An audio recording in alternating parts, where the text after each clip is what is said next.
2025 House Veterans and Military Affairs Division to order. We begin our meetings with the Pledge of Allegiance to the flag of the United States of America. Representative Zhang, would you lead us in the pledge, please?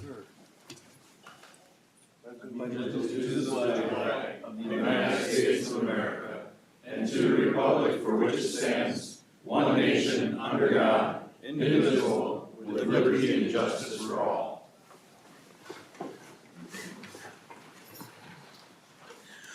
All right, before we begin our agenda, I want to remind everybody that the division expects proper decorum at all time. All dialogue goes through the chair. Signs will not be allowed in the committee room. There are no outbursts or clapping. There's no standing or sitting in the walkways and aisles if accommodation is needed. Communicate with the sergeant staff. There will be consequences if there is a disruption. Thank you to the Sergeant at Arms staff who are present for helping to maintain decorum in the committee room.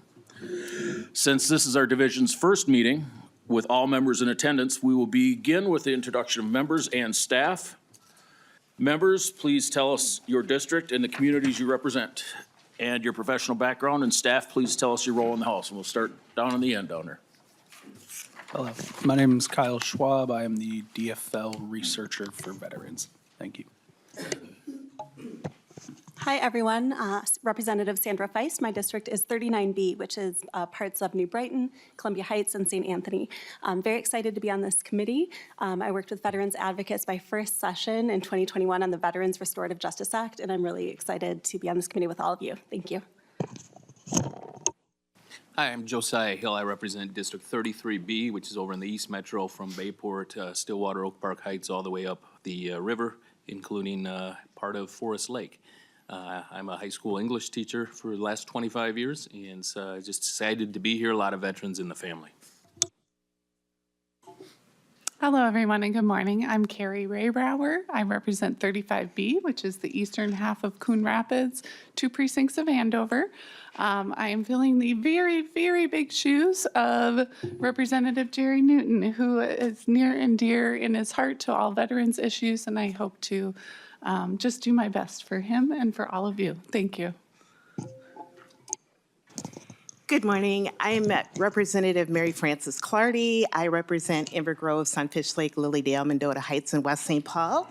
And this is my second term, also my second term serving on this committee. Thank you.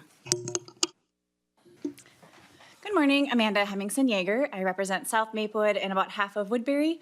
This is my first term on this committee and just looking forward to some really good conversations. Matt Bauman, DFL Committee Administrator. Good morning, Jay Xiong. This is my second term on this committee, non-consecutive. I'm serving my 4th term. Serve as vice chair my first year. Looking forward to working with you all, and I represent Southeast St. Paul. My name is Allie Winter. I'm the CLA for this committee, and I've been with the House for 3.5 years. Yeah, go ahead. My name is J.R. Swanson. I'm the research consultant for the Republican Caucus. I've been with the House for 5 years, and I'm also an intelligence officer with the Army National Guard. Ben Davis. I represent District 6A, which is Crosby up to Grand Rapids, and this is my second term.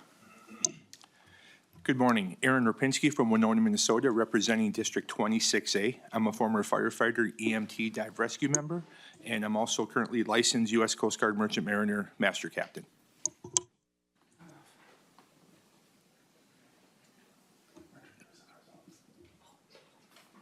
Good timing, Peggy. Good timing, thank you. So sorry, having family issues right now.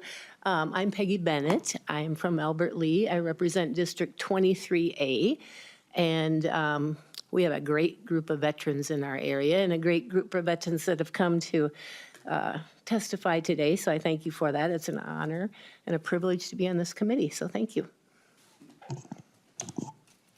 I'm Bedell Duran. I represent District 2A, which is Bemidji all the way up to the Canadian border, Lake of the Woods County, in the northern part of Clearwater County. I'm a Marine Corps veteran and excited to be here. Thank you. I'm Helen Roberts from the Nonpartisan Fiscal Staff. Jeff Diebel from House Research, also serve in the Army Reserve. I'm Bjorn Olson. I represent Fairmont, Blue Earth, Medelia area, basically everything south of Mankato. Major in the United States Army Reserve currently. Good morning. I'm John Hultquist. I'm the Committee Administrator for the Veterans and Military Affairs Division.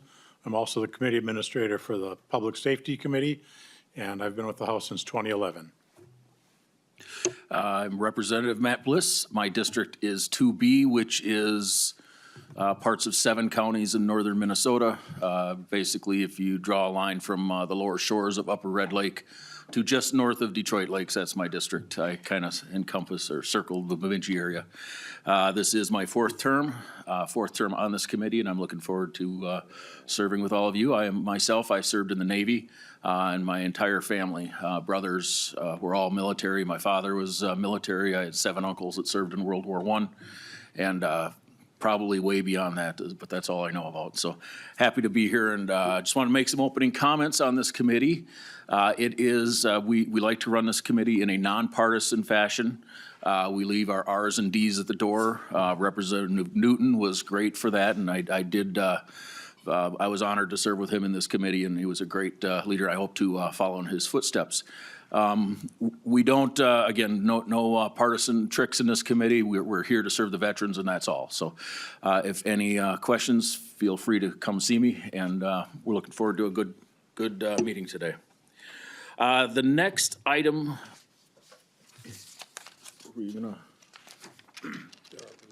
Oh, yeah, there's rules in your packet, and also a committee roster in your packet for future reference.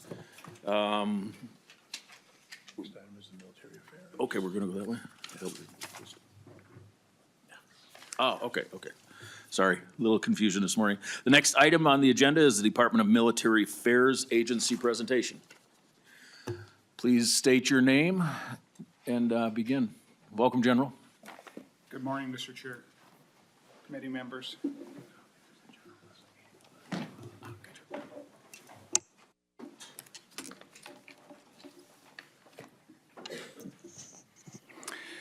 Good morning, Mr. Chair, committee members. I'm Major General Sean Mankey, the Adjutant General of the Minnesota National Guard.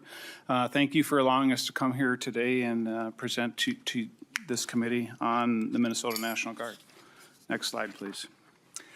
So this is the agenda that we will follow today, broken down into 4 areas. I'm going to cover the first 3, and then I'm going to turn it over to Mr. Kerr, who will brief our budget. This is just a good picture. It's me in there, of course, but it's with my wife, my better half. So this is a day that I spent up at Duluth in the 148th Fighter Wing. A great day, and we got some great airmen, great soldiers in our organization. As a matter of fact, we have nearly 13,000 soldiers and airmen in the Minnesota National Guard. The preponderance Army, about 10,400 is our strength, about 106% strength. So for every 100 soldiers on our MTO or authorization, we have about 106, which allows us to do a little bit more. Recruiting is a priority for me. People is a priority for me. And then on the air side, we're about 2,200, a little over 2,200. So, you do the math, it rounds up to about 13,000. And on the air side as well, I'm happy to say we're about 102% strength on the air side as well, which is important, and we'll get to that a little bit later. So the Minnesota National Guard, unique, and I know Representative Olson is in the Army Reserve, but we swear an oath to the state of Minnesota and the United States. And we work in a Title 32 status where the governor is the commander-in-chief. And then if we're mobilized for a federal mission, the president is the commander-in-chief. And this is, every military briefing, you're going to get an org chart. So I'm honored and humbled to be both the commander of the Minnesota National Guard and the commissioner of the Department of Military Affairs. We have an Army staff, which is focused more on Army-centric stuff, the manning, equipping, training, recruiting. And then we have an air staff, much the same.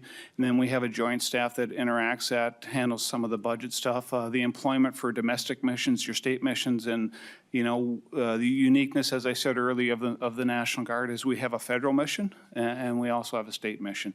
And like I said, the majority of our soldiers here work here, they live here, and they serve here.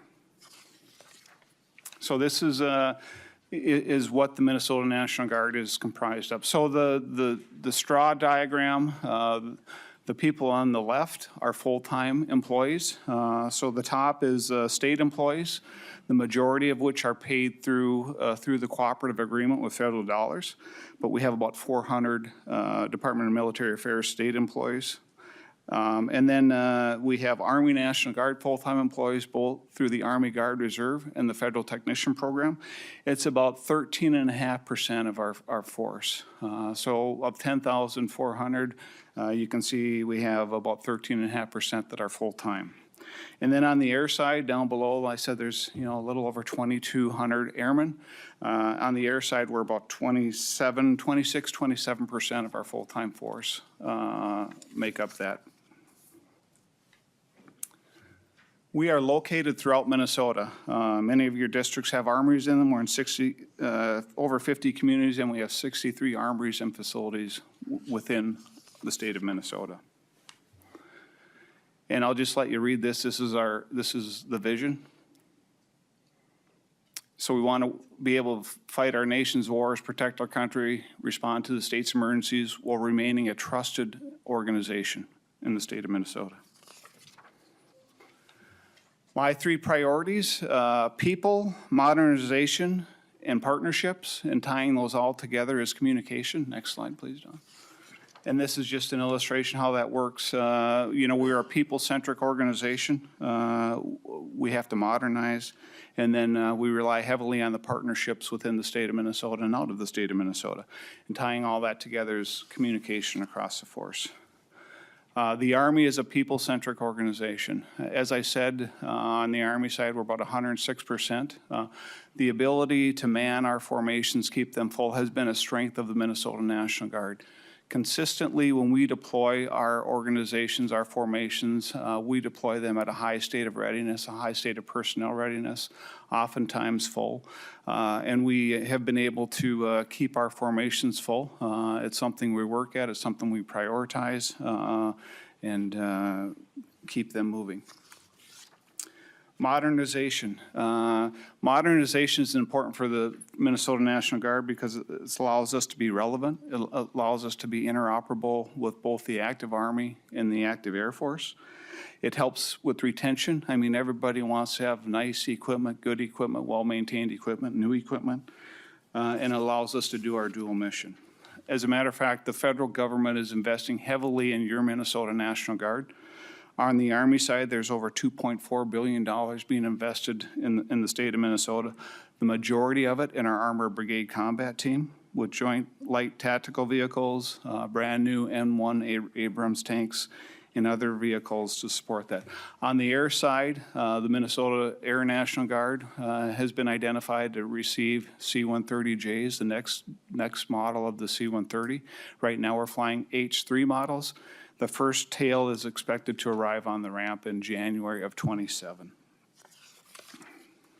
And then partnerships. Below is many of our interagency partnerships. We partner with the Department of Public Safety, the Minnesota Department of Transportation, and various organizations who partner with us here in Minnesota and then train at our Camp Ripley training facility.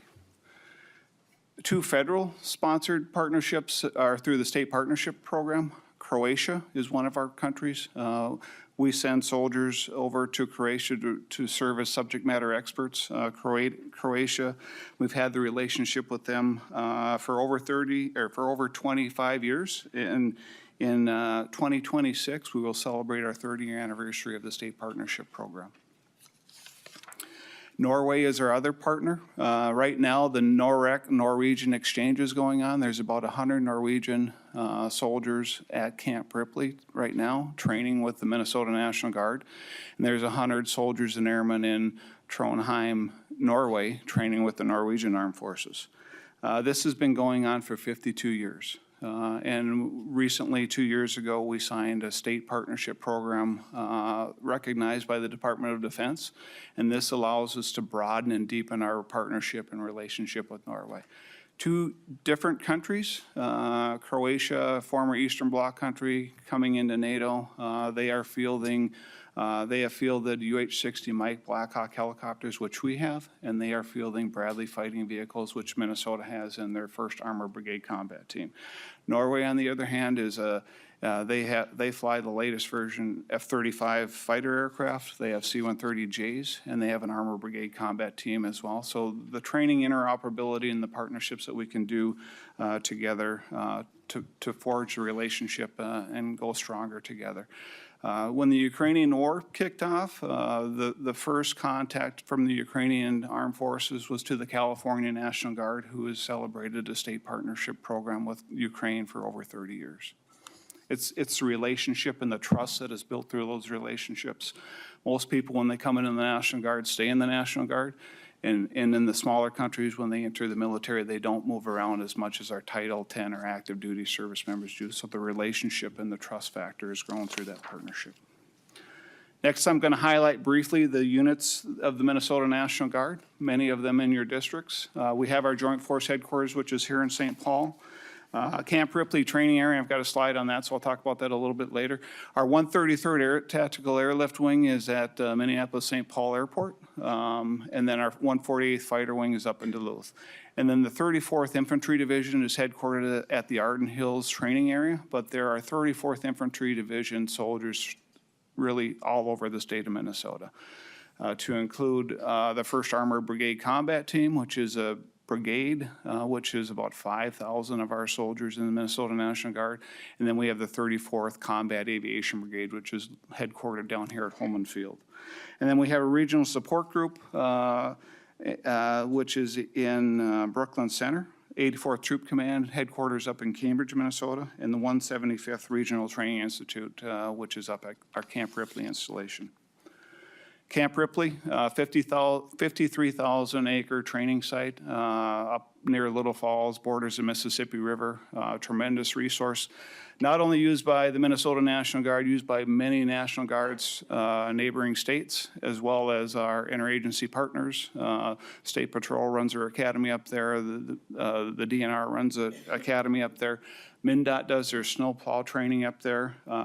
This winter we had, and this is the 3rd or 4th winter, we've had the Navy up there doing their undersea diving at one of the lakes on Camp Ripley, as well as the Coast Guard. So all components use it, and you know, the majority of the money that comes into Camp Ripley is federal dollars. Next, just an overview of the Department of Militaries. I just want to highlight that while I am the Adjutant General of the state of Minnesota, so the commander of the Minnesota National Guard, I also serve as the Commissioner of the Department of Military Affairs. So I sit on the Governor's Cabinet and work the issues as well from the state side. Just a little bit more about our units and what we've done on the federal side. So our 34th Infantry Division recently returned from Operation Spartan Shield, the deployment to the Middle East. They were in Kuwait, Iraq, and Jordan. Nearly 600 soldiers who returned during our federal mission, and they are composed of people from throughout Minnesota as well as neighboring states. Our 148th Fighter Wing out of Duluth recently returned from a deployment to Kadena, Japan. So supporting the active Air Force in what they do over there. They were there in July and came back in October. And the 148th is you know, as today they're sitting supporting the federal mission as well. They routinely sit alert. And that was the unit that when the balloon went over the Great Lakes area, that was the unit that took the balloon down over the Great Lakes area. So they are relevant. They fly the latest version, F-15 Block 50s, and I would say a huge part of the Duluth economy. Future deployments, what we have on the radar on the federal side, we have one of our MP companies scheduled to go to Kuwait in 2026, as well as a chemical company. And then we have our first Armored Brigade Combat Team, 2 task forces, which will do 2 deployments. And then after that, we'll see what happens.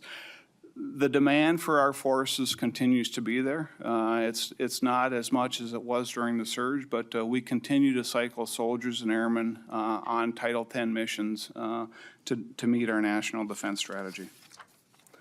So what do we do in the state? State active duty, this slide highlights what we have done over the years as far as number of man days for state, or soldiers activated for state active duty man days. You can see during 2020 and 2021, COVID, as well as the civil unrest associated with the murder of George Floyd, Operation Safety Net for the Chauvin trial, and then 2023, a pretty light year. And then this year, although it doesn't seem like maybe we've done much, we haven't been in the news much, we've actually had over 2,200 man days of state active duty. So we had the flooding down in Waterville, where we sent soldiers down there. We had a response team that we sent up to the Boundary Waters when we had the tragedy of the canoers that went over the fall. So we supported that with a CH-47 helicopter. And then during the hurricanes this fall, we sent a couple CH-47s down to North Carolina, as well as a fatality search and rescue team out of the 148th. And that was done through the Emergency Mutual Aid Compact, as well as we sent a contingent of soldiers to Milwaukee, Wisconsin for the Republican National Convention in a state active duty status last summer. Budget and financial impact, I'm going to turn this over to Mr. Kerr, the Executive Director of the Department of Military Affairs. Thank you, Mr. Chair. For the record, my name is Don Kerr. I'm the Executive Director of the Department of Military Affairs. I want to start by giving my compliments to nonpartisan staff. I know there was an initial overview that was provided when the committee was in its formative stages, and we think they did a great job. In fact, they did such a great job, we actually are recycling Ms. Roberts' slide here because we think it really did a good job depicting the anomaly in our budget that for some reason we were mentally blocked from being able to depict as clearly as she did. So this kind of shows what our budget was for 24-25 and what we expect to execute there, and how the tails drop down in 26-27 among all of our accounts. And we'll talk a little bit about where we're trying to supplement that moving forward. But we thought this did a good job identifying the two big projects, the $14 million for the Military Veterans Museum and the Army Combat Fitness Test Field House that we're building at Arden Hills that were one-time funding. So that kind of skews the numbers a little bit when you look at our budget. Next slide, please. So our request is to do this. We're asking for an increase in our enlistment incentives appropriation to offset the reduction in the base that we see and a little bit of a plus up, total of $8 million for the biennium. That will get us up to the level that we need to be able to sustain that program at the level that we're executing it right now. I will tell you right now, we do have some bonus programs that we had been running that were very effective for us last year, and I'll talk about those in a minute, that we currently do have turned off because we were concerned that we were over-executing, and until we know that we're going to have enough funding in the future to be able to support that, we've temporarily got them on pause. The other increases that we're looking for, you may recall, if you're members of the committee or if you may have read in the paper, we added a cyber coordination cell in the last biennium. And that cell, 4 people, has really been punching outside their weight class. They're doing a great job being like an integrating piece between state government and the federal government with regard to cyber defense, and also establishing partnerships with non-state and non-federal entities in the cyber realm that we think has been very, very effective, and we really would like to see that continue. And there's some money in the tails for that program, but not enough to sustain it, and so we're asking for an increase there to bring us up to the level that we can sustain that at the current level. We also had added a holistic health and fitness program, and the holistic health and fitness program is actually an Army program that is being rolled out by the federal government, but we were concerned that the timeline for the rollout to the reserve components was delayed, and we asked the legislature to give us some money so we could stand that up in advance.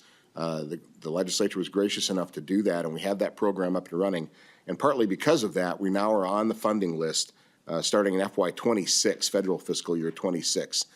But since there's a gap between the end of the state fiscal year and the beginning of the federal fiscal year, and we forecast a likely gap between the beginning of the federal fiscal year and the end of the first continuing resolution next year, we asked for 1 year's funding to be able to continue that program without damaging any of the things that we've got going until we can bring the feds online with it.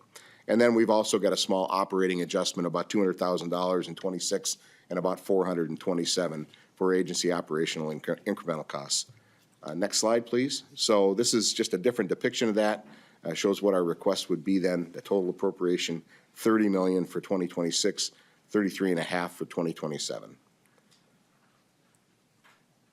The incentives appropriation, so I talked about that a little bit. The biggest portion of that is our state tuition reimbursement program, which has really been influential in our ability to recruit here in the state of Minnesota, particularly outcompeting our competition for the qualified applicants to join the military. And we really think that's an important program, and we want to see that continue. We've also implemented that state reenlistment bonus, and I'll talk about that in more detail on the next slide. And a few years ago, we got the authority to do a reclassification bonus that we implemented to fill some very difficult to fill occupational specialties.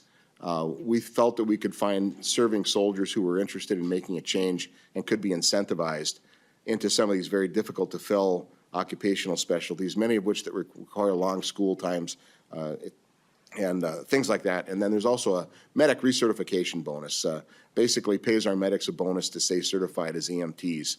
And that's helpful for us on the readiness side. And we found that this bonus was really influential in convincing them to maintain those qualifications. Next slide.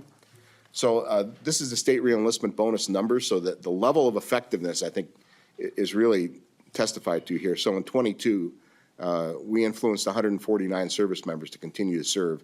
In 23, 835 members took the bonus, 1,024, and then in 25, until we shut the program down, another 283. So these are soldiers and airmen that we were able to retain and didn't have to replace by recruiting new soldiers and airmen behind them and then gaining the years of experience that many of them had. So we think this also has been a very important program for us, particularly during an era when recruiting was very, very difficult due to a number of system challenges, in addition to the other things that you're reading in the paper. We think that this really helped us navigate that time and maintain the National Guard at the strength levels that General Mankey briefed earlier. Next slide, Eric. A little bit of detail about what the Cyber Coordination Cell does, and we think that it's been very, very important in assisting us in communicating some of the things we see on the federal side, on the military side, to a non-military audience, and vice versa. It's kind of been a two-way communication stream that's been very effective, and I think Bennett will attest to that. But we think it's very important to continue this effort. Next slide is the H2F, the Holistic Health and Fitness. 5 state employees currently occupying this space. They will be replaced by 5 federal employees. Right now, it's 2 service members on tours and 3 civilian contract employees is the current federal plan. We're trying to negotiate that a little bit. We would prefer to see state employees reimbursed through the cooperative agreement, so they would be federally funded. That's our desire at this time, and we're working with the National Guard Bureau to try to affect that means. But we see that staying at the 5 personnel level to sustain that. But again, only asking for a single year's funding to continue this program on the state side. And next slide. One policy bill that will be coming forward should be coming into the hopper any day now. And it's a fairly simple one. We did actually have the bill heard last year, and it's to increase the bonding authority for an entity called the Minnesota State Armory Building Commission. And the State Armory Building Commission is a statutory corporation established by law in the legislature that gives the authority to the Adjutant General and a board of 2 field grade officers, at least 2 field grade officers of the Minnesota National Guard, to sell bonds to be able to match federal funding and build armories in Minnesota. And that's been super important for us because, as you know, it's very difficult to forecast when a bonding bill is going to occur successfully. And so having that bonding authority now limits our complexity down to figuring out when the feds are going to fund something, which is a trick in itself. But this takes one of those variables on, so we think it's very important. The current limit is $15 million. The challenge that we have is the construction costs have absolutely gone through the roof, and the cost of building a new armory went from about $5 million when I started in this business to about $20 million fairly recently to $40 million 2 years ago. And now we're looking at upwards of $60 million to build a single armory. And for the state to come up with a 25% share of that, with that $15 million cap, we can basically only build 1 armory every 20 years with state funding. So we think it's very important to increase that bonding authority. There is no corresponding cash flow that goes with it. It's just the authority line. It's the equivalent of increasing the limit on our credit card to allow us to go to that higher level. Next slide. There will be one capital budget request, and we've already briefed the Capital Investment Committee in both chambers on this one. And this also was advanced last year. And I want to talk a little bit about our strategy here. So we're asking for $3 million for design funding to replace hangars at Duluth. And the hangars at Duluth should probably be a federal requirement, but what we're finding is that it's very difficult to go through the federal MILCON process and justify a full federal project. The reason that we're asking for design funding initially is because we have found a loophole on the federal side. Right now, the rule set for congressionally directed spending, which could change any day, but right now, that rule set allows a project that has design to be considered for a congressionally directed spending project. So our plan is to try to get this building designed and then see if we have an option to build it federally, and if not, then we would reserve the right to come back and ask the bonding committee for money to build the project. But we think it's very important to replace these facilities because we know that we're going to be in very, very stern competition for new fighters, the 148 someday.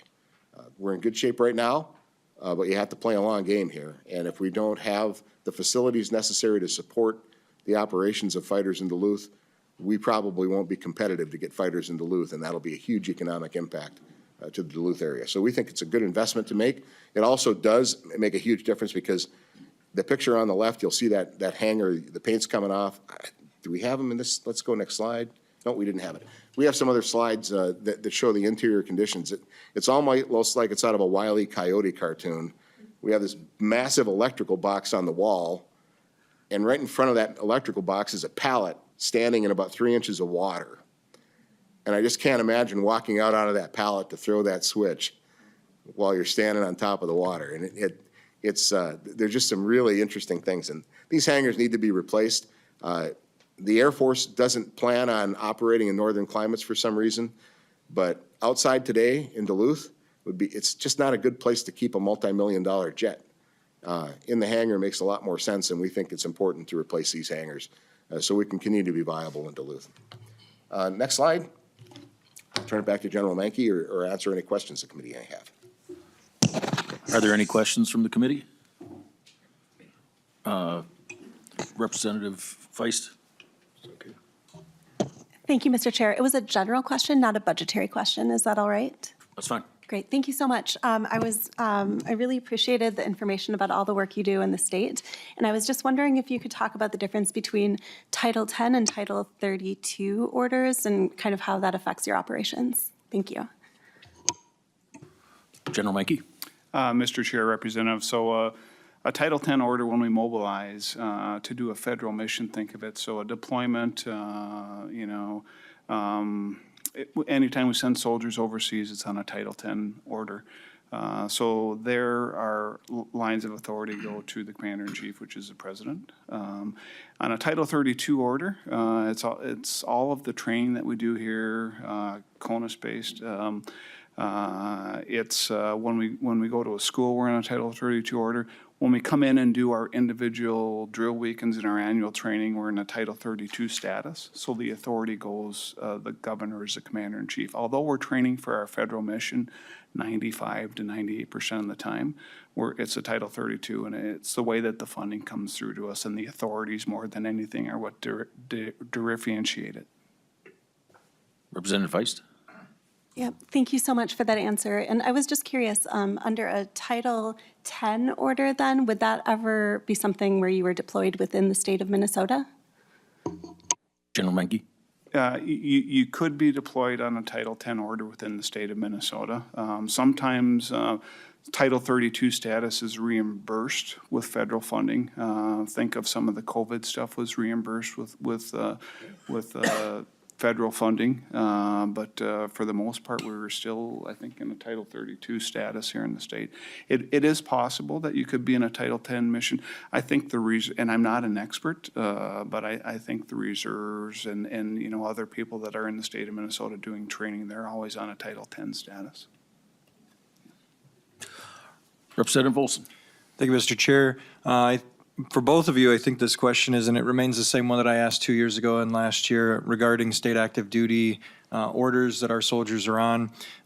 For those who don't know me, some of my best friends are National Guard soldiers, and they deployed on state active duty during the 2020 riots and all the crazy stuff that went on, and they took some significant pay decreases. You know, they're professionals in the outside world and they're professionals in the military. But the one difference between what I do and what they do is every single day that I serve with the Army, I receive a retirement point, which then goes towards paying a pension in the future. And they, when they're on state active duty, they don't get any of that. And when you're looking at these numbers of soldiers that have spent their time on state active duty, you know, when there's only 34 individuals who are activated in a year, that's, you know, you can kind of toss that and be like, sorry. But when you're looking at 82,912 days of soldiers, that's a lot of retirement money that they're not getting. And how do we do this? We have to figure something out, because the next time something like this occurs, I don't want to have to look at my buddies and say, well, thanks for your service. Here's $150 for your day of work. General Menke? Yeah, Mr. Chair, Representative, I don't disagree with you, you know, and we have discussed it, we have talked about it. You know, at the end of the day, it's a funding issue, and it would be a federal benefit that we would need to get. It's certainly something that we would like to see as well, you know, and but I think, you know, we have not figured out a way to get that done yet, you know, it's something we can certainly talk about again. You know, and I know there was at one point talk of maybe the state paying a fee so that they could have that benefit, that retirement day, to count towards their annuity when they finally retire. But we are not there yet. So that's probably something, Representative Olson, that I owe you. I can do better on. But in the big scheme of things, that's something that it's going to take a unity of effort, of course, more than just us. But we can certainly look at that. And I owe you a follow-up after we've done some more research on that. Representative Olson? Thank you, Mr. Chair. Thank you for the answer. I also, you know, some of these with 34 soldiers in 2023 being activated, coming up with an agreement with the federal government in order to purchase some points for their retirement, maybe that's not the answer. Maybe we look at the wages that the state is paying to these soldiers and just give them a bump up and say, hey, here's an extra $50 because you're not getting any retirement. Hey, throw it in your savings account and get, you know, 3% interest for the next 30 years, and maybe it'll be worth something, kind of a thing. We desperately need to start looking at some things, because it's really some of the biggest concerns that my soldiers have when they talk with me is, you know, sir, I make 3-4 times as much money when I'm not working, and you're asking me to go on annual training for 14 days, sometimes 28 days, 29 days, and I'm taking a $2,000 pay cut. And we can't let our soldiers do that. It's not right. So thank you, and we'll work on that. Yeah, thank you. General Menke? No, and Mr. Chair, Representative, hey, I agree with you. And you know, fortunately, we do pay our soldiers, you know, a day's pay, what they make on state active duty, what they make. It didn't always used to be that way, so the state does do a pretty good job in that. We can always do more, and maybe that's something we can certainly explore. And you know as well as I do, people serve, they serve, you know, money is a part of it, but there's a lot of other reasons that people serve. But acknowledge everything that you're saying, and I'm more than happy to work with you to see what we can do. Are there any other member questions? No? Well, I want to thank you for your time. I do want to tell you that growing up, most of my friends joined the National Guard. I kind of left them and went the other direction because I wanted nice warm weather. But then, of course, my generation retired, but they all had boys that went into the National Guard and multiple reenlistments. So it's the pride in the units is wonderful, and you guys run a tight ship, so I appreciate it. Thank you very much. Thank you, Mr. Chair. Thank you, committee members. Appreciate your time today. All right, we're going to adjust the agenda to accommodate a bill hearing for a member who is not a member of this division and hear the bills on today's agenda. The first bill is House File 194, Representative Knudsen. That's your bill?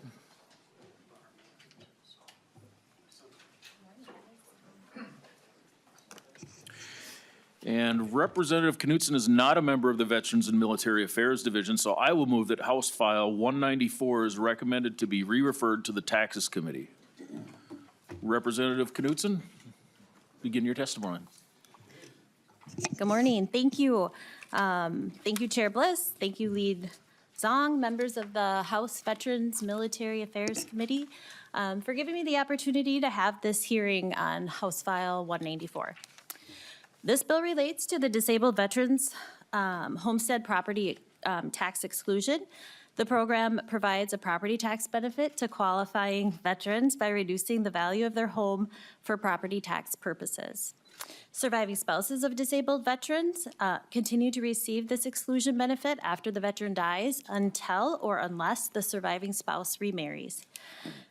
To qualify for the property tax exclusion, veterans must be honorably discharged from the U.S. Armed Forces and be certified by the U.S. Department of Veterans Affairs as having a service-connected disability. I believe that there is a brief in everybody's packet from House Nonpartisan Research about this program. Disabled veterans apply for this exclusion through their county's assessor's office. When the legislature enacted this disabled veteran property tax exclusion in 2008, the exclusion amounts were as follows: $300,000 for 100% totally and permanently disabled veteran, $150,000 for a veteran with a 70% disability rating. The valuation exclusions have not changed since its creation in 2008. In that time, I'm sure we all are aware that property values of homes and homesteads have increased dramatically. According to the Consumer Price Index, $300,000 in 2008 is the equivalent purchasing power of $439,759.32 today. $150,000 in 2008 has the equivalent purchasing power of $219,879.66 today. These figures demonstrate the urgent need to increase the valuation amounts of disabled veteran homestead property tax exclusion. House File 194 increases the exclusion amount for 100% total and permanently disabled veterans to $400,000. The exclusion amount for a veteran with a 70% disability rating is moved up to $200,000. I have some testifiers with me today in support of this bill. And with your permission, we'd like to start testimony.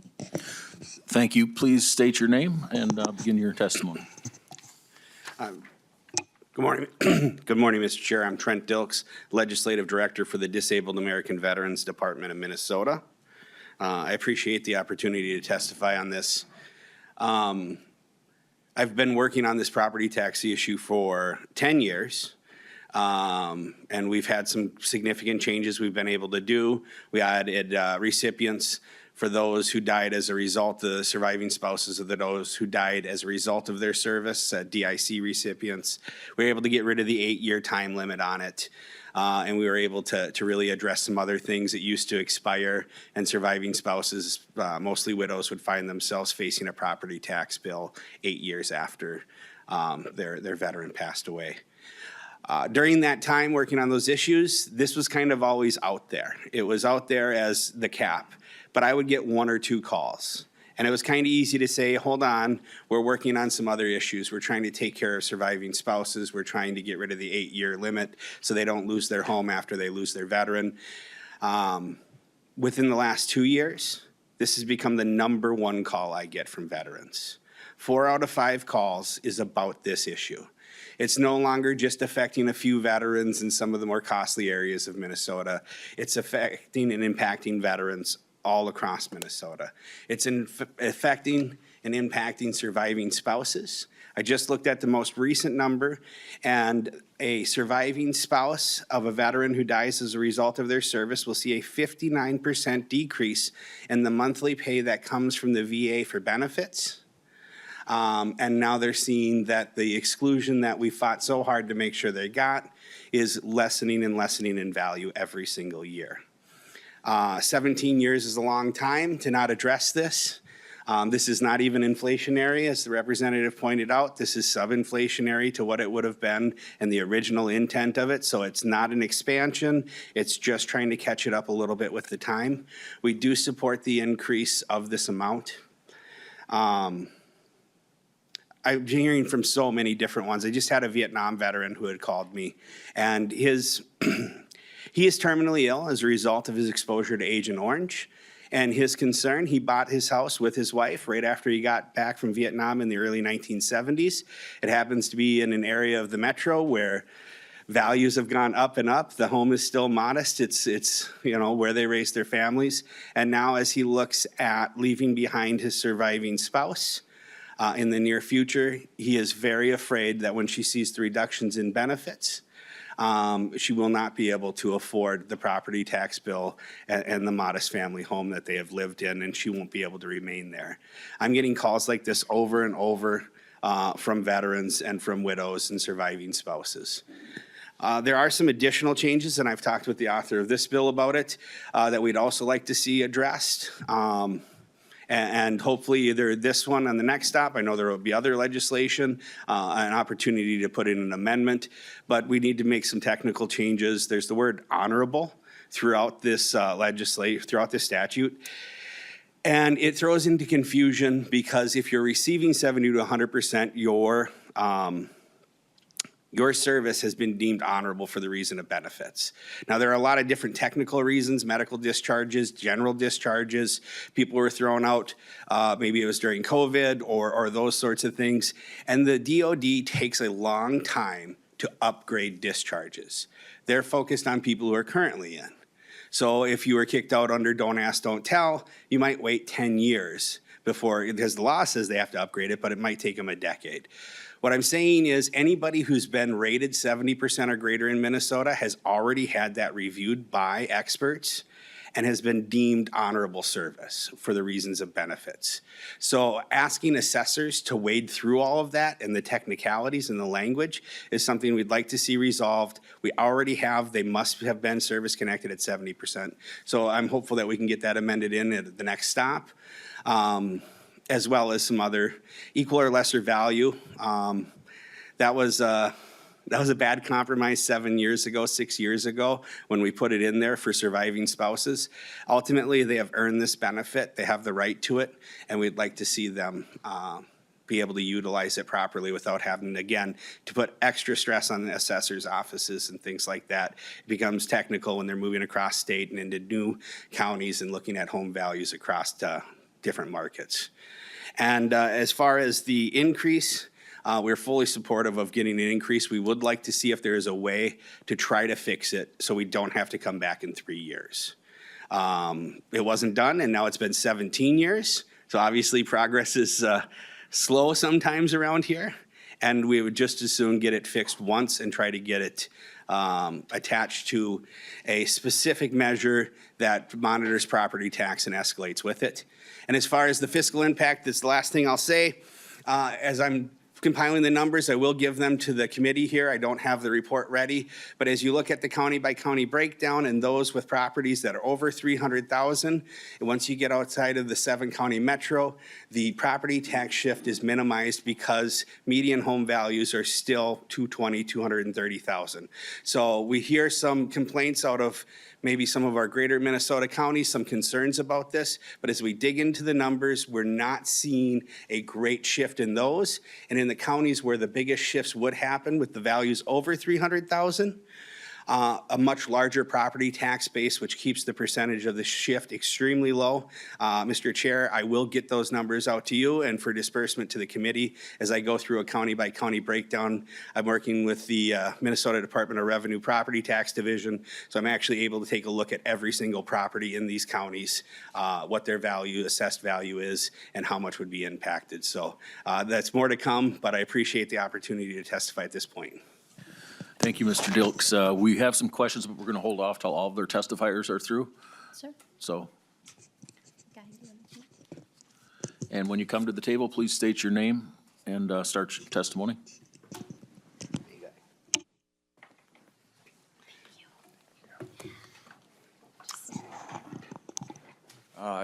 Good morning, Chair Bliss, committee members. My name is Guy Singh.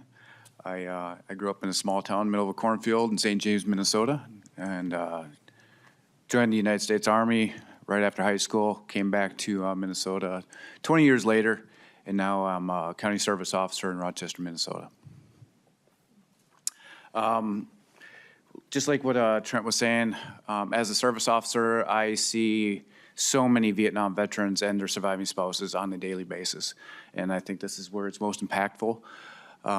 There's just a lack of earned income. And as you could tell, and you heard about the increases of property values, it's going through the roof. In Homestead County, we have a median home value about $327,000.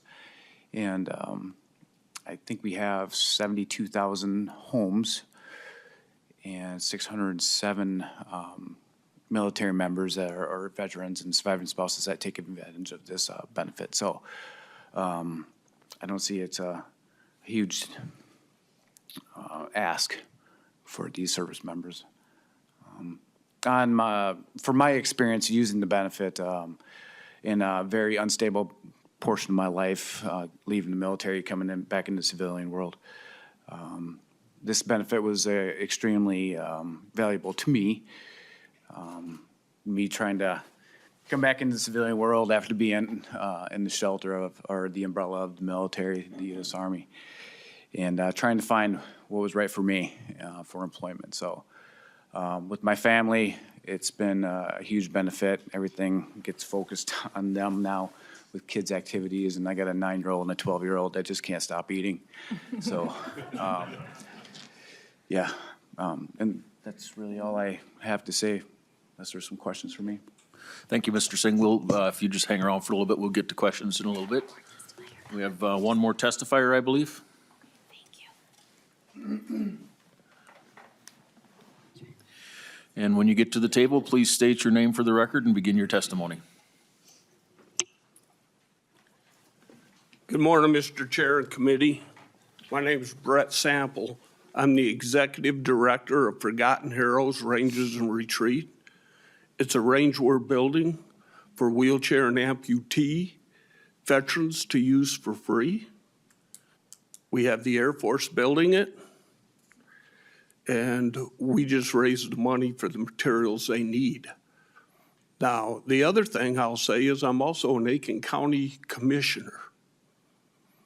And in Aiken County, we're one of the poorest counties in the state. And a big problem I have is I have a veteran. When he bought his house, it cost him $89,000. Today, that house is valued at $312,000. He has the same scenario. He has Agent Orange. He's getting ready to pass. His widow is going to struggle when she gets about $1,600 a month. Now, they stood on the wall for us when we asked them to. They didn't have a choice. They got drafted. And they gave up their life at home to stand on the wall for us. So I'd highly ask you guys to increase that 100,000 to 200 to 300,000 to 400. We're looking at it hasn't been increased in 17 years. And if you want to look at who the true heroes are, it's not just the people that put the uniform on. It's their spouses. The ones that raised their families when they were gone, that watched the TV at night to see if they were going to be on it. So I would highly encourage you guys to look at it. I ask you that as somebody that works with disabled veterans and as a county commissioner. And that's all I got. Awesome. Thank you, Mr. Sample. Are there any member questions? Representative Ray Rauer, is that correct? That is correct. Thank you. Thank you, Chair. Thank you, Representative Knudsen. Thank you, testifiers. I just want to, it's really just a comment. Representative Jerry Newton did share this as a bill that he supported last session, wanted to see it come back again, so I'm very glad Representative Knudsen has this ready to go. Our disabled vets and spouses, we need to make sure that they can afford to stay in their home, and this is one way to be able to do that. So just urge support for this bill. Thank you. Are there any further questions? Any discussion on the bill? Representative Knudsen, closing comments? Yep, I just wanted to say, thank you again for letting us have this bill hearing. And thank you for your comments, Representative. This is long overdue. We owe our veterans, our disabled veterans this. So I hope that we can pass this out of this committee and move it on its journey. So thank you. Thank you, Chair. Thank you, Representative Knudsen. I renew my motion that House File 194 is recommended to be re-referred to the Taxes Committee. All in favor, say aye. Aye. Opposed, nay. Motion carries, and House File 194 is referred to Taxes. The next bill on our agenda is House File 195. Representative Bennett, I believe that's your bill.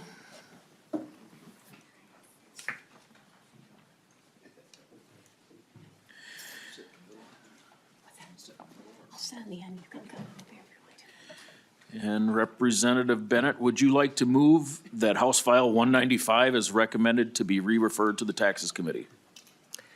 Thank you, Mr. Chair. I so moved. Please begin your testimony. All right. Chair Bliss and Lead Xiong and members of the House Veterans and Military Affairs Division, thank you so much for giving a hearing for House 195 today. Appreciate it. I would like to explain the bill, but before I do, this explanation will be brief, but I just would like to honor our veterans because this bill greatly impacts them and the charter service organizations for veterans like American Legions and VFWs. But I want to say thank you to all the veterans in this room and those outside this room. You are amazing people. You're from every walk of life. You've worked hard your entire lives, and most of all, you sacrificed to serve our country and our state, and I thank you for that. And to honor you, I want to share just briefly, Mr. Chair, if I could, a veteran I met this summer in a little community called Bryceland, which is in my district, 97-year-old veteran named Bill Anderson. He served on the USS Yorktown way back in World War II. Still lives in a home on his own. He's a widower now. He's the person who found an error on his ballot, first person, and called the appropriate people. So he had the wherewithal to download his ballot, check it out, get familiar with it, notice the error, called it in. He's 97 years old, and he did all that. And, what an amazing guy. And I drove over to Bryceland to meet him. And when I got there, he was picking apples from his apple tree so he could give me some apples. And when I left, he gave me some homemade applesauce that he had made. So veterans are amazing. Thank you. Thank you very much. So this bill exempts congressionally chartered veteran service organizations like American Legions and VFWs from paying property taxes on buildings that they own and operate. The Department of Veterans Affairs sends a list of eligible organizations to the Department of Revenue every year. Now, in 2017, the legislature, and I thank everyone who was here to support this, reduced property taxes for CVOs to 1%. And that was helpful. But despite that reduction in property taxes, Legions and VFWs are still struggling to keep their doors open, and especially after the pandemic. So I do have some testifiers here who can explain things a lot better than I can. So I would like, Mr. Chair, to open that up for them if we could. Thank you, and please state your name before your testimony. Thank you. Good morning, committee chairs and committee members. My name is Dr. Carl Moon, and I am the American Legion Department Commander for Minnesota. I'm also, as well as the chair for the Commander's Task Force this year. Last year in the House, Representative Weens introduced a very impressive bill with a bipartisan slate of 13 authors and received much support. And just a few days ago, we testified in support of this bill's Senate companion, SF 255, in the Senate, to the Senate Tax Committee. Representative Bennett, we are so grateful that you have introduced HF 195, and it's an important bill, and we're counting on the Minnesota legislature for passage.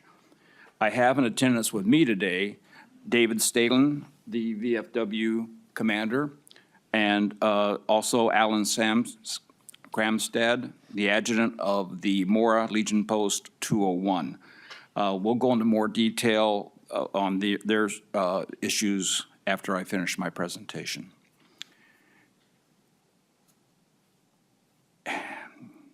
First off, though, I want to say that we have representatives in the gallery from Arcade Phelan Post in St. Paul here, Post 577, a post which has struggled with its property taxes and has faced setbacks because of the conditions of the buildings.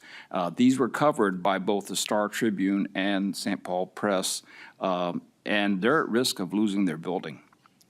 I also have representatives from the Anoka Post, 102, and last year the Anoka Post paid nearly $15,000 in property taxes. Nearby posts, Champlin and Ham Lake, have turned in their charters, and which has resulted in a lot of pressure on the Anoka Post, and because they're trying to provide financial support for the neighboring suburbs. Post 102's ability to serve these increasing needs is limited by their tax burden. Many of the 501c3 nonprofit organizations receive property tax exemptions after they qualify through their county assessors. Veteran service organizations often have other designations such as 501c4 and 501c19. What we're asking for is access to the same non-property tax exemptions provided to the 501c3s.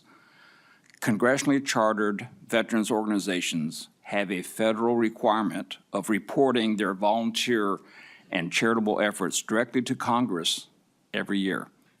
And because of this accountability, it makes sense for them to have to pay no property taxes. There are a handful of states that do provide this benefit as a recognition of the good service that the veteran organizations do for their communities, and we'd like to see Minnesota be among them. A zero tax measure would clear up much of the confusion that county assessors have across our 87 counties. This confusion drives workload and inefficiencies that are inevitably covered by taxpayers. People make assumptions about our buildings. They are just bars, restaurants, or places to go gamble. That's not true. So much more happens in our buildings. We have post meetings where our membership decides which local organizations to donate these proceeds from their gambling, charitable gambling to. In this manner, we prop up small local nonprofits providing important community services, including youth sports, addressing food insecurities and homelessness, and funding public safety equipment for our cities, such as fire trucks. These are important gaps filled that the federal, state, and local governments cannot address. Our posts in Minnesota are increasingly diverse as veterans seek places where they can relax in camaraderie with their like-minded people with shared experiences. Veterans tend to be slow to trust other people, and that can lead to isolation. We need social communication as much as other people do, and perhaps more because many do not understand what some of us have been through in protecting our country and its freedoms. We also hold veteran suicide prevention trainings in conjunction with the VA partners at our post so that people can recognize the signs of suicidal ideation and know how to help someone. Our halls are places where people gather for birthday parties, celebrations of life, weddings. And in towns, small towns especially, our posts are the only option for such gatherings. The American Legion Department of Minnesota has a total of 531 posts, but more than half of these already do not have buildings. 260 of our posts do have buildings. Of those, several are struggling and are at risk of closing. The communities of Stillwater, Marshall, Northfield, Waite Park, Coon Rapids, and a number in the metro area have already had to sell their buildings to survive, and that's due to taxes. How many more communities will need to lose the gathering center for charity, fundraising activities before relief is provided? I want to thank you for allowing us to testify today, and thank you again, Representative Bennett, for bringing this up. Thank you. Now, I'll turn this over to, David, you want to come up? Thank you. And please state your name for the record and start your testimony.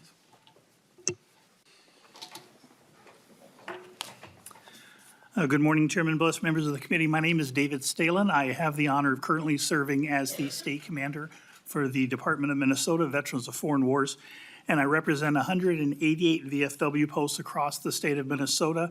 We have approximately 30,000 veteran members and 14 or 15,000 auxiliary members. 107 of our 188 posts own real estate as their post home. As described, they use those for our meetings. They can meet with veterans who have the same experiences. They can get referrals for mental health. We do operate at most of our posts a club room for our members and their guests. We usually have a meeting hall. Most of in fact, I think all of our post homes have a meeting hall that our members use. We also make those available to a nonprofit and other groups in the community. Nonprofits generally is going to be, or charities is going to be free. We also use those as community centers. A lot of folks, they come to your VFW and your American Legion to have their wedding receptions because they can't necessarily afford to go to a hotel and pay the prices for the rooms and the conference rooms for those events. And so we're an important part of the community. I'm here to support, express my strong support for H.R. 195, authored by Representative Bennett. Thank you. The bill would provide much needed relief. Our posts are facing increased not only property taxes, but insurance, payroll, unemployment insurance, utilities, and maintenance. Many of our posts, both for the VFW and the Legion, are over 100 years old. Some of their buildings are nearly that old, if not that old. And we face a lot of expenses. I know the VFW, for example, last year, we reported volunteer hours over 142,000, and that's just those that were reported, and I think it's very much underreported.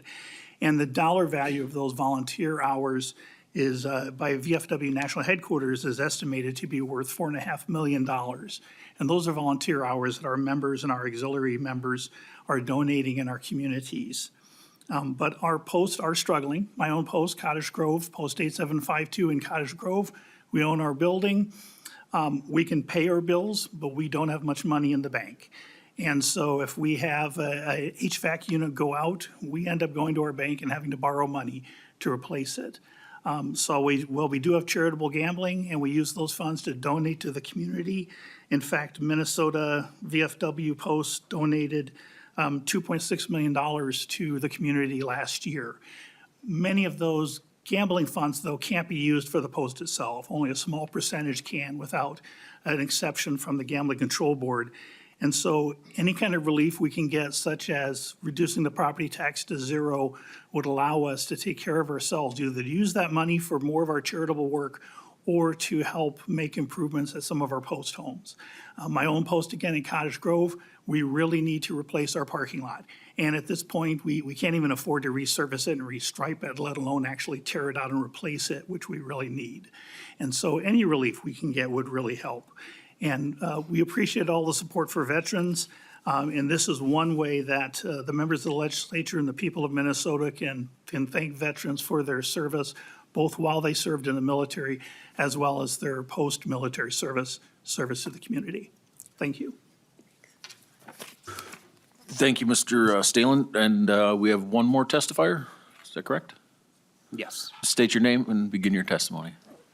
Good morning, Chair Bliss, and distinguished members of the committee. My name is Alan Scramstead, and I'm the adjutant at Lee Goldsmith Post 201 in Mora.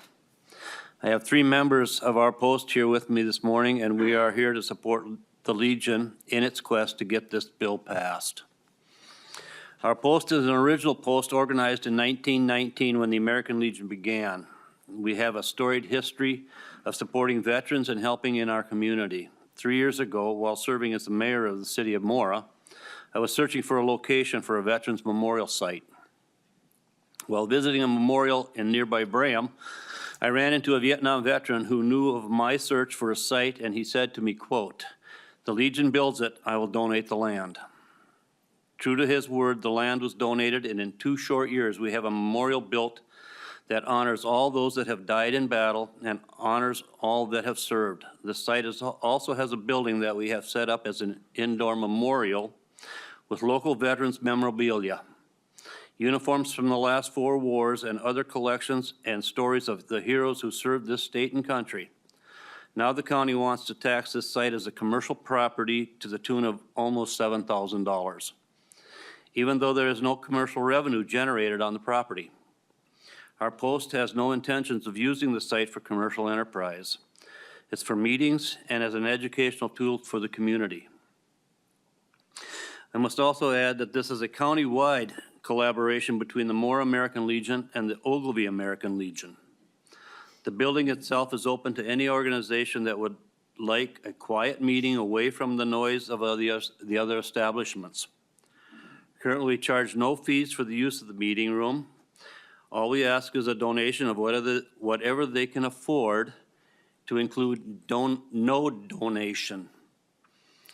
Those using the building as of today, the Legion, the local Boy Scouts, and the Vietnam Veterans of America.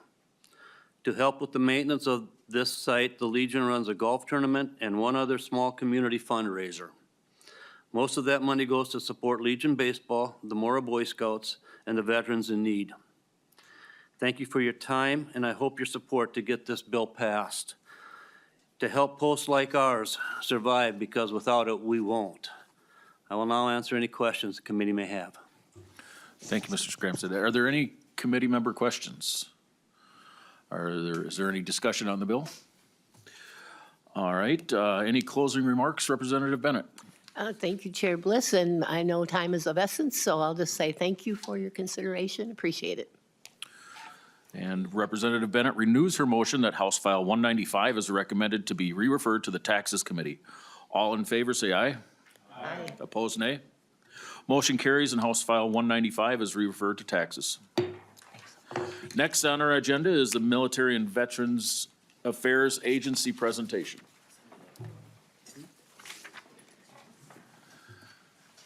And testifying for the Military Department of Veterans Affairs Agency is Commissioner Brad Lindsay, Eric Mutinen, Deputy Commissioner, Ben Johnson, Deputy Commissioner of Programs and Services. And welcome, gentlemen. Please state your name before you testify for the record, and you may begin. Thank you, Mr. Chair. Good morning, committee members. My name is Brad Lindsay. I am the Commissioner of the Minnesota Department of Veterans Affairs. So thank you for the opportunity to testify today before your committee and provide an overview of the department.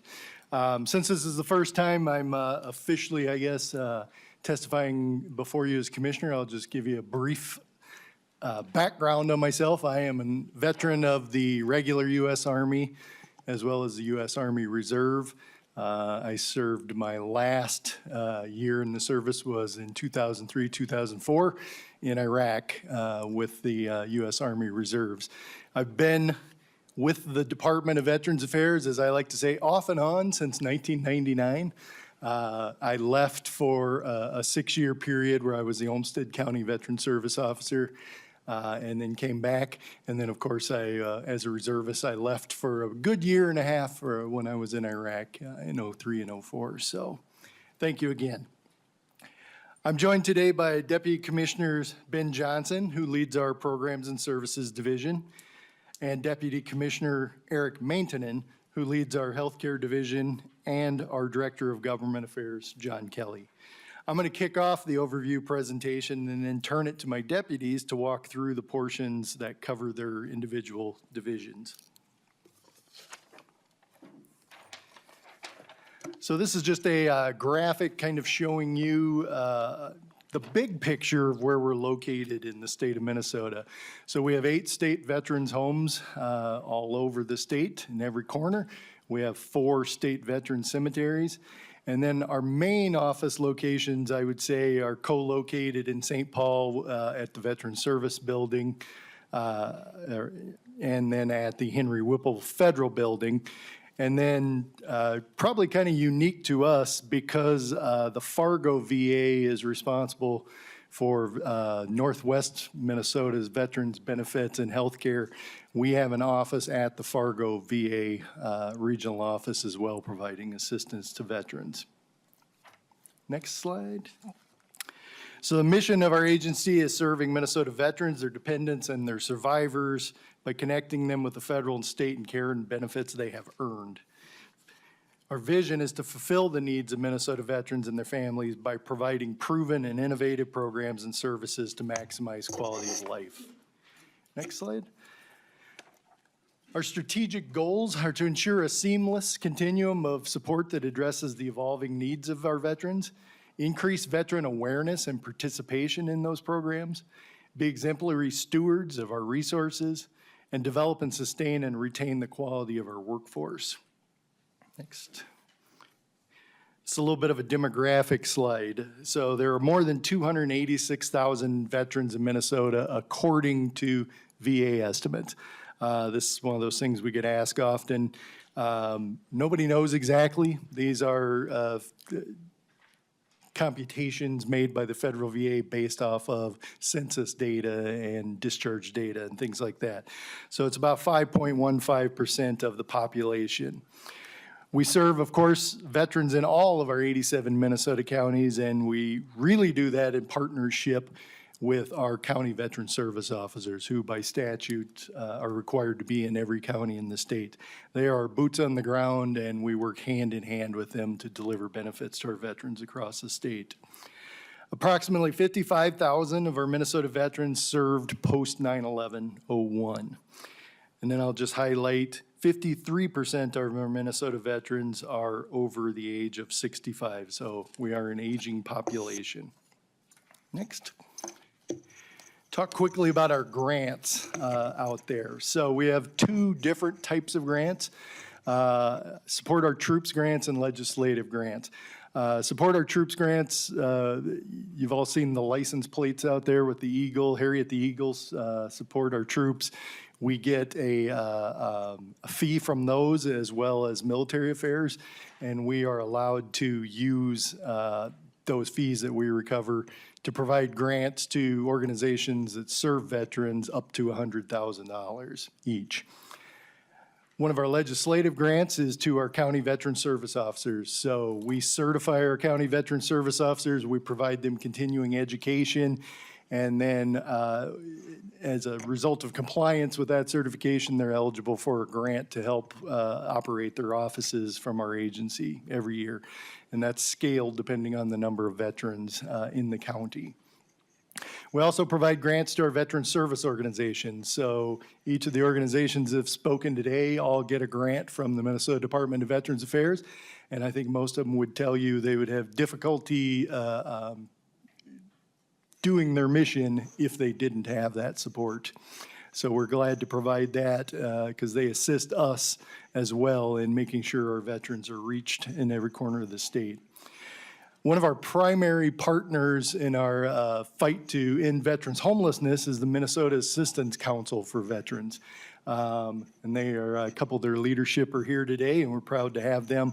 They are really integral to our battle and have been a large part of our success in getting to 9 out of 10 of the continuums of care in Minnesota, reaching functional zero for veterans homelessness.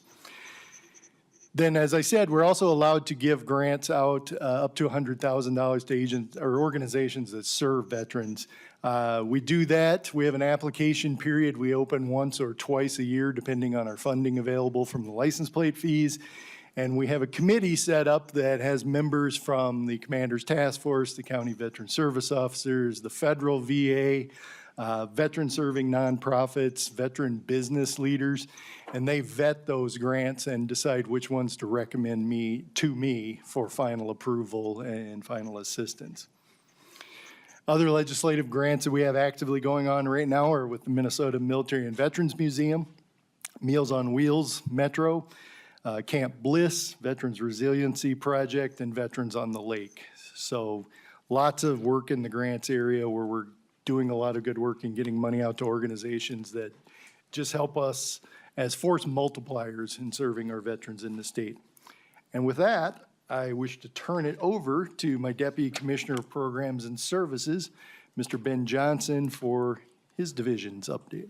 Thank you, Mr. Johnson. State your name before you begin. Thank you. Chair Bliss, members, my name is Ben Johnson. I'm Deputy Commissioner for Programs and Services with MDVA. Also an active duty veteran of the United States Navy, served 6 years from 2002 through 2008. 3 deployments in 6 years, decided to come home and continue serving in this capacity. Been with the agency now for a little over a decade. Programs and Services Division is one half of the agency's operations. The other half is my counterpart, Deputy Commissioner Maitonen, who will follow my briefing. In the interest of time and to be respectful, I'm not going to read slides to you. There are bullets that's available. I'm happy to answer questions at any time. I think I've met most of you in my capacity as legislative director prior to this promotion, but I'm happy to share my contact information. And Mr. Hultquist, thank you for your continued service and support. Representative Zhang, I'm happy to work with you. Again, welcome back to the committee.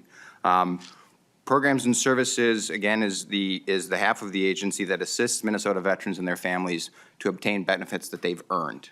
I think the critical component here is this entitlement idea. We state entitlement, but it is an earning. And we heard testimony from prior presenters talking about serving and supporting veterans. The Programs and Services team works directly with veterans and their families to make sure that they are secure, that the programs that they are entitled to, we're meeting their needs, and that we have resources available to anyone who has put on that uniform. We're trying to figure out how best to help continue to serve them. These are the areas of focus within Programs and Services. The division is basically 3 areas.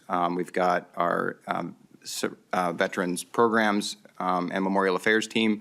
We've got our Veterans Services team, and then we've got our Veterans Education and Outreach team.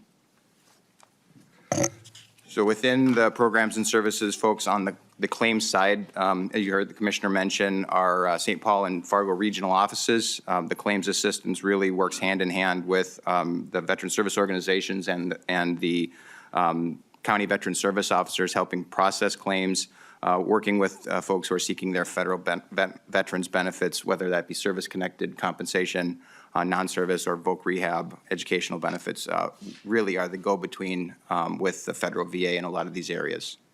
Our tribal and field operations, we have folks throughout the state of Minnesota who can offer resources directly to the community. And as noted in the bullet, not all veterans have access to or preferences to access a CVSO.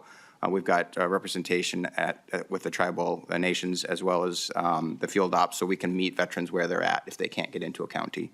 And finally, one of our special areas of focus, we've got a women's veterans program with a dedicated staffer who is doing work on behalf of female veterans to make sure that they have the specific resources that they need based on their service. Second area to focus is this higher education veterans program. Again, these are campus representatives that we've got helping veterans coming back from service to get reacclimated, whether that be a recently separated veteran or someone who's been out for a number of years looking to get training. We also work through this OJT and apprenticeship. We've got a couple of slides here that talk about the different areas of focus. So not all veterans coming back are interested in traditional higher education, but those who are, we want to make sure that they can be successful in accessing that higher education benefit that they've earned. The Minnesota GI Bill is unique from the federal GI Bill. This is an additional last dollar in program. The legislature has been very generous in helping support this program over the last number of years. Again, this is an opportunity to continue to top off veterans who may have utilized all of their federal GI Bill benefits have utilized all of their state support and/or federal education components that are not related to being a veteran, we offer this $15,000. It's up to $15,000 over the course of someone's lifetime to continue to seek out additional training. And that last bullet is critical. I think not everyone is interested in going to a 2 or 4 year institution. You can also use the Minnesota GI Bill for OJT and apprenticeship. The programs, licensing and certification is another area where not everyone has the resources available to them to pay for a licensing. Say you want to be a nurse and you need to get that nurse's license. The Minnesota GI Bill can be utilized for that as well.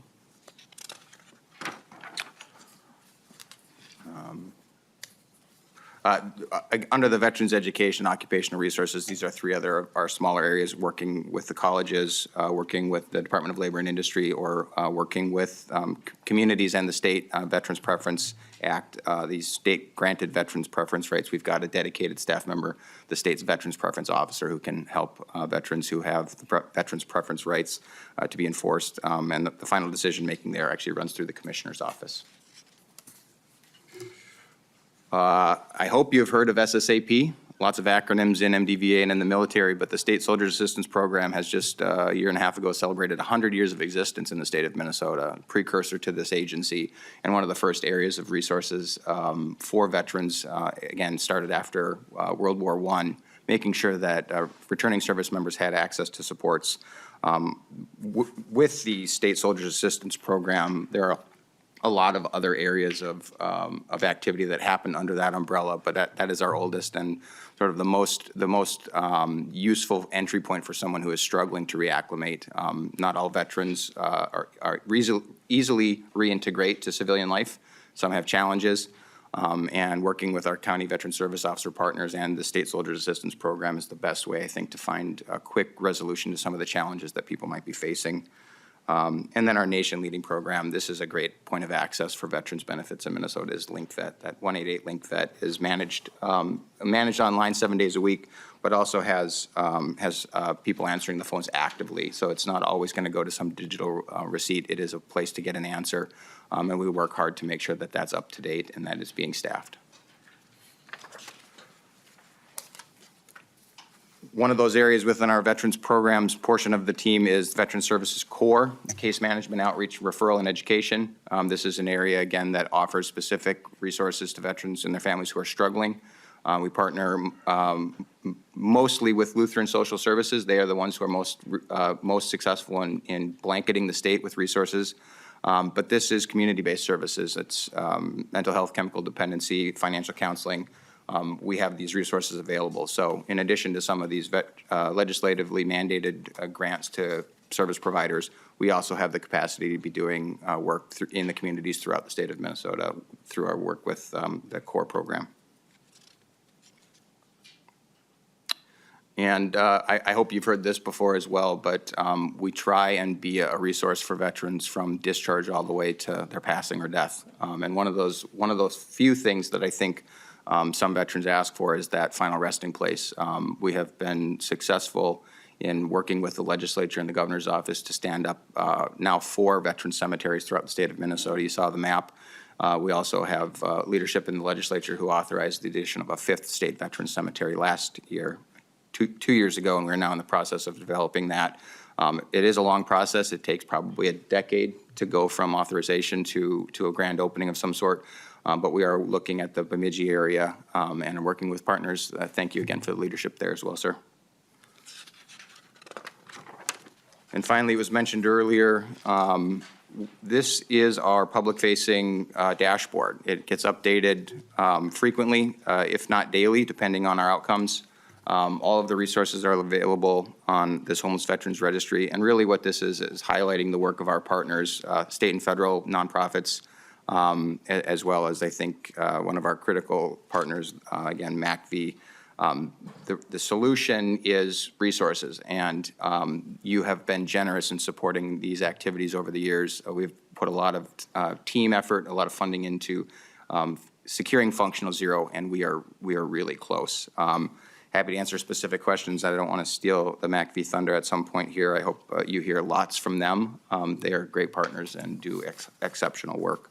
And I will leave it at that. Again, here to answer any questions. Otherwise, I'll turn it over to Deputy Commissioner Eric Maytonen. Mr. Maintenon, first off, I apologize for butchering your name on the introductions. Oh, I'm sorry. But please state your name for the record and begin your testimony. Chair, members, my name is Eric Maytonen. Thank you for the time today. Since I haven't testified before this forum before, I'd like to introduce myself. I'm a Duluth native, grew up in the Iron Range in Duluth. Also, I've joined the Army National Guard at the age of 17.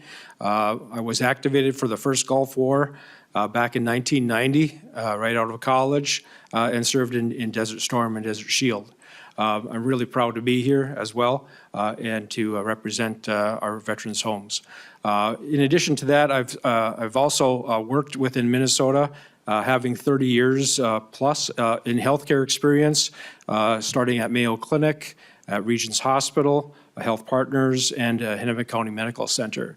And I'm really proud to be here and represent the healthcare division at MDVA. Some of you have visited our homes in the past, and I just want to say thank you for that. We welcome you to our homes to experience how great the care is and how mission-driven our staff are to serve our veterans. And I do appreciate the time that you've offered us and your past support. For us, we on a daily basis, I'll say that I receive accolades and appreciation from those that we are serving in our homes, the veterans. They have indicated to me that our facilities and our staff have saved their lives and have enhanced their lives to a great extent. And a good portion of that is due to the support that we receive from you all.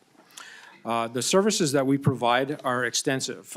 We provide the 3 levels of care within our organization, including adult day, long-term or skilled facilities, of course, and a domiciliary program on a split campus within Hastings and the Minneapolis campus as well.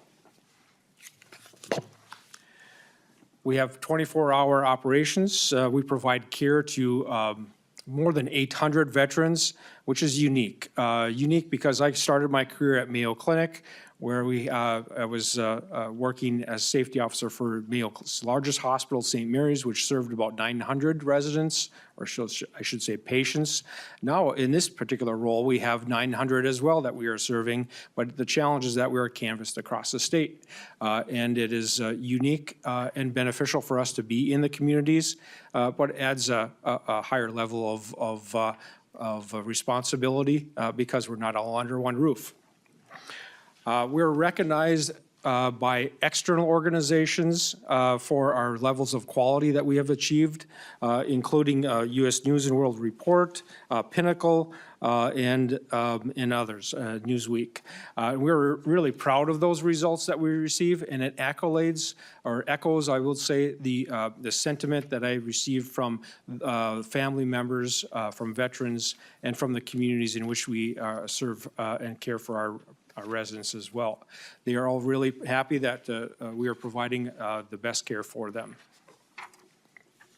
Some of the services that we are providing, not some, all of the services that we are providing include a medical services team, a central pharmacy which distributes medications to all of those 8 homes that canvass across the state on a daily basis, and dental. We're one of the few long-term care facilities within the state of Minnesota that has dental coverage and provides dental care for our residents.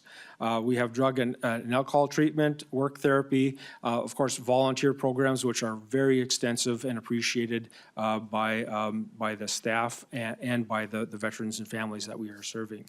Recreational therapy, and really focusing now more on mental health and behavioral health needs of our veterans who may have experienced some environmental and conflict experiences that are indicating that they may have some symptoms that really need to be addressed from behavioral health models and programs. We also have, in the healthcare division, we have veteran suicide prevention that is reporting up through our Veteran Community Health program. We have a new director for Veteran Community Health. We're really proud of her and the accomplishments that she's been able to make with us over the past year. We are really focused on engaging our communities across the state to help with reduction of risks for veteran suicide prevention through a collaborative model with other state agencies, our communities, our service departments like the American Legion and VFWs as well. And we have been noted to have innovative results, innovative programs and opportunities to help us with providing some synergy with regards to all of those that we are working with and the results that we will have with our veterans. Each year, though, we still have 100 Minnesota veterans take their own life. And this is something that we are addressing head on, and we want to make sure that we are engaging, continuing to engage and be there for our veterans, their families in our communities throughout the state.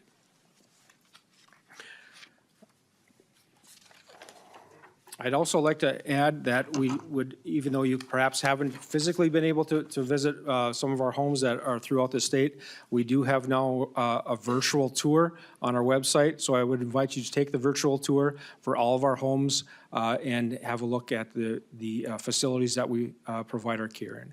It's really a wonderful opportunity to visit and to learn a little bit more about our homes.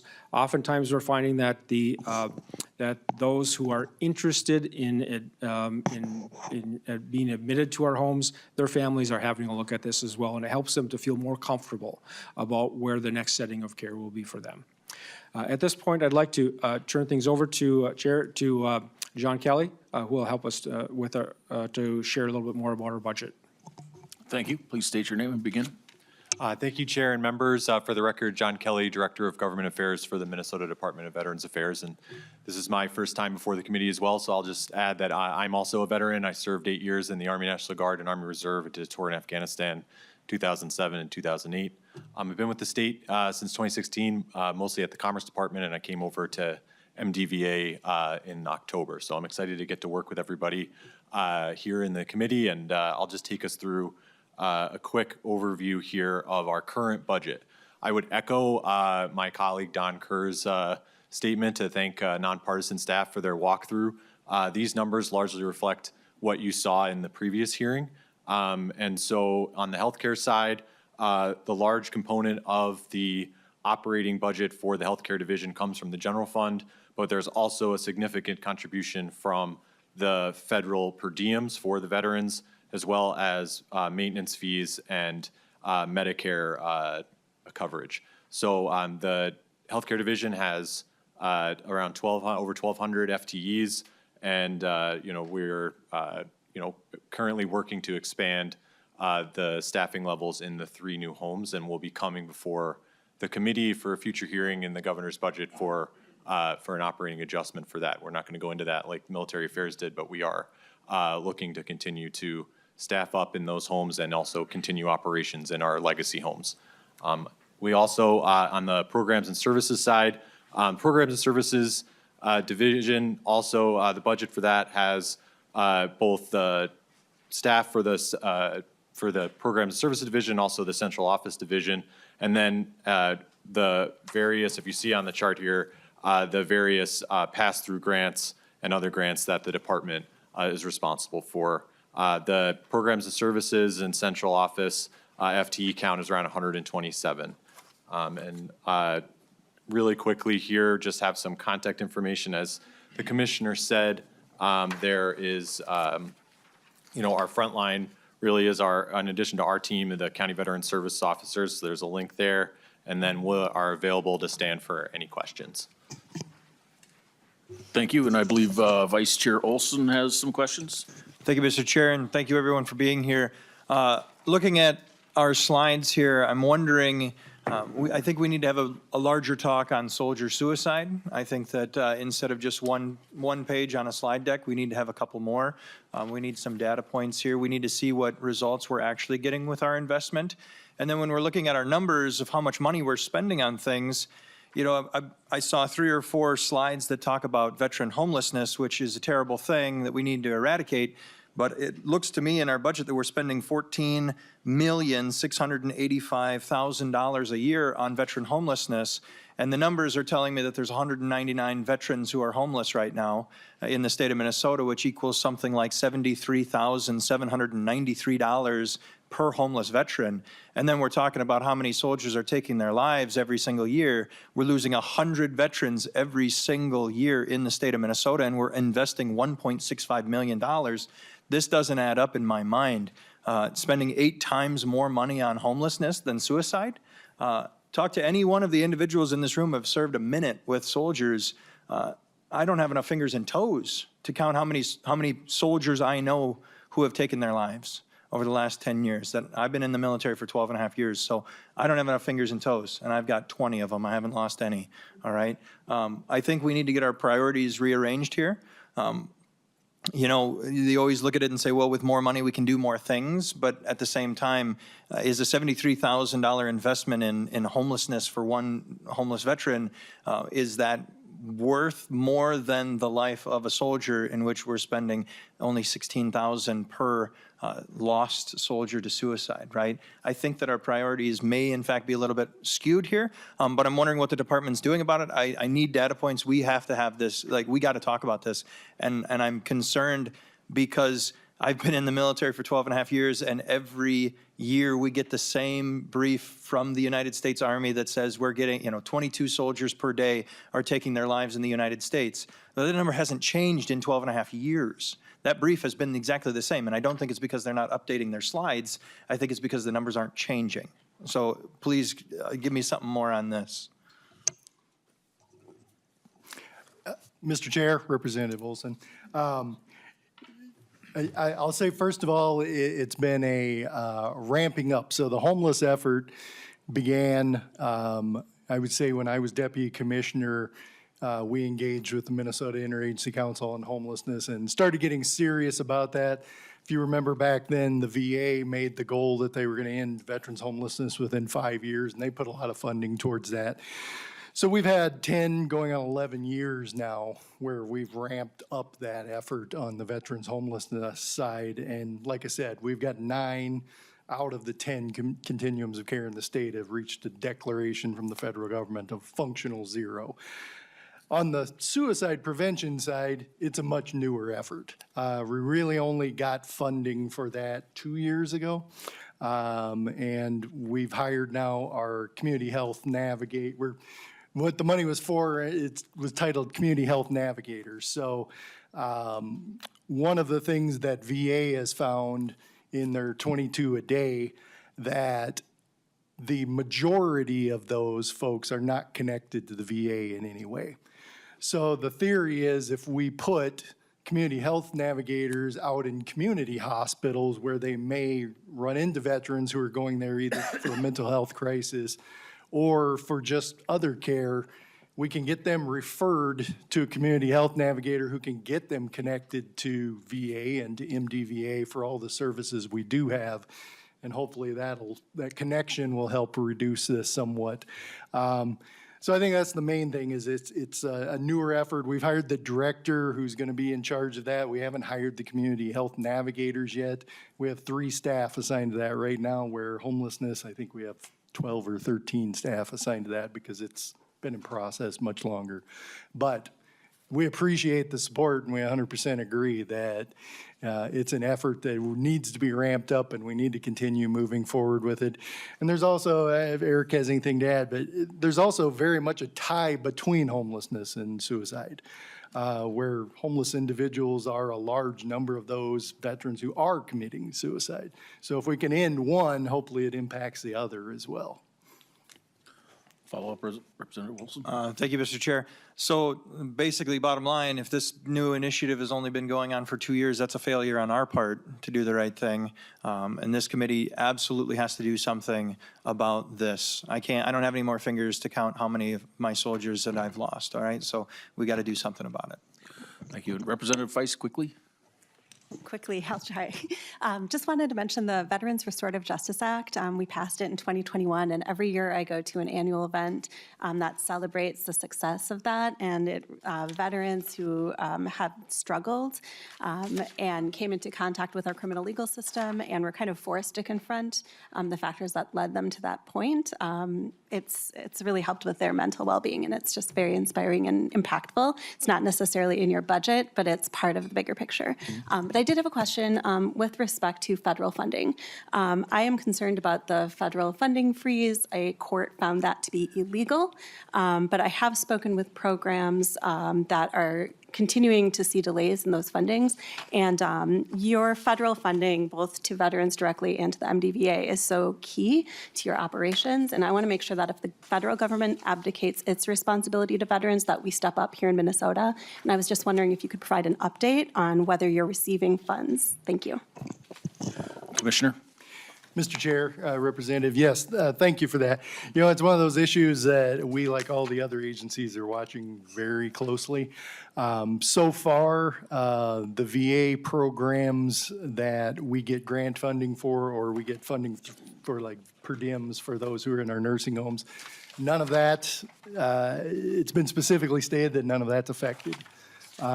So fingers crossed, it stays that way, but you know, I think most of us are kind of living the old adage, one day at a time right now, and seeing what happens. So it would be definitely, I was calculating up some of the numbers yesterday, and about 26% of our budget from the home side comes from just the federal per diem piece. But there's also Medicare reimbursements in there and some other pieces as well. One of our biggest concerns, I think, right now that is not necessarily an impact to us, but it's an impact to veterans in general. You know, the hiring freezes on the federal side. They've come out and said the health administration, so the hospital side, is not really affected, but the benefits administration, the ones who are working hand in hand with us to process veterans' disability claims, pension claims, all those other types of benefits, they are not exempted right now, and they have to go through a special process to get exemptions to go around those hiring freezes. So I could see it definitely slowing the receipt of benefits for our veterans even more than it is right now, and that's definitely concerning for us, so. All right, and with that, we are over time, but I want to thank you for your presentation. And briefly, we did pass out a Veterans Day on the Hill flyer. If you've never been to the event, it's quite an event to see all those heroes in one room. So I would highly recommend, it's April 9th. Join in, it's a great event. And our next meeting of the House Veterans and Military Affairs Division will be Wednesday, February 19th. 2025 at 8:15 a.m. And there being no further business before the division today, this meeting is adjourned.